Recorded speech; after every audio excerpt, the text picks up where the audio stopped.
As a మదర్స్గా మనం మన health గురించి కంటే కూడా మన పిల్లల హెల్త్ గురించి ఎక్కువ ఆలోచిస్తూ ఉంటాం. వాళ్ళు ఎప్పుడు హెల్తీగా ఉండాలి అని ఇంట్లోనే వెరైటీగా హెల్తీగా చేసి పెడుతూ ఉంటాం వాళ్ళకి ఫుడ్ అనేది కూడా. మనం బయటికి వెళ్ళినప్పుడు మాల్స్కి కానీ లేకపోతే షాపింగ్ కానీ వెళ్ళినప్పుడు వాళ్ళు పిల్లల్ని అట్రాక్ట్ చేయడానికి స్టార్టింగే క్యాండీస్ కానీ చాక్లెట్స్ కానీ బిస్కెట్స్ కానీ ఇట్లాంటి ప్యాకెట్ ఫుడ్ అనేది పెడుతూ ఉంటారు. అలాంటి టైంలో మన పిల్లలు మమ్మీ ఇది కావాలి అది కావాలి అని అడిగినప్పుడు మనం వాళ్ళకి వద్దని చెప్పలేము, అలానే ఇవ్వలేము అనమాట. అందుకని ఒక సొల్యూషన్ ఆలోచించి నేను ఇవాళ ఇంట్లోనే ఈజీగా చాక్లెట్స్ ఎలా చేయాలో చూపిస్తాను. ఒక్కసారి నేను చెప్పిన విధంగా ఈ చాక్లెట్స్ చేయండి, మీ పిల్లలు ఇంకా బయట చాక్లెట్స్ అడగరు, మనం కూడా చాలా హ్యాపీగా ఫీల్ అవుతాం. మరి ఇది ఎలా చేయాలో చూసేద్దామా?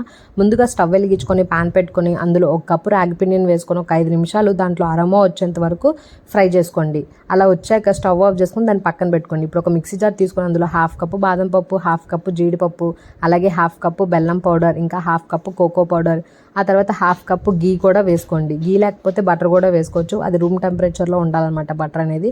ఇప్పుడు అందులోనే ఫ్రై చేసుకున్న రాగి పిండిని కూడా వేసుకొని నేను ఇక్కడ వీడియోలో చూపిస్తున్నట్టుగా థిక్గా గ్రైండ్ చేసుకోండి. ఇప్పుడు ఒక చాక్లెట్ మౌల్డ్ని తీసుకోండి. ఇలాంటి చాక్లెట్ మౌల్డ్స్ మీకు ఏ వెబ్సైట్లో అయినా ఈజీగా దొరుకుతుందనమాట. అందులో మనం గ్రైండ్ చేసుకుని చాక్లెట్ పేస్ట్ని కొంచెం కొంచెంగా ఫిల్ చేసుకొని లాస్ట్లో డ్రై ఫ్రూట్స్ని వేసుకొని ఒక 1 or 2 hours డీప్ ఫ్రిడ్జ్లో 2 hours తర్వాత చాక్లెట్ మౌల్డ్ని బయటికి తీసి చిన్నగా ఆ మౌల్డ్స్ నుంచి చాక్లెట్ని తీసుకోవడమే.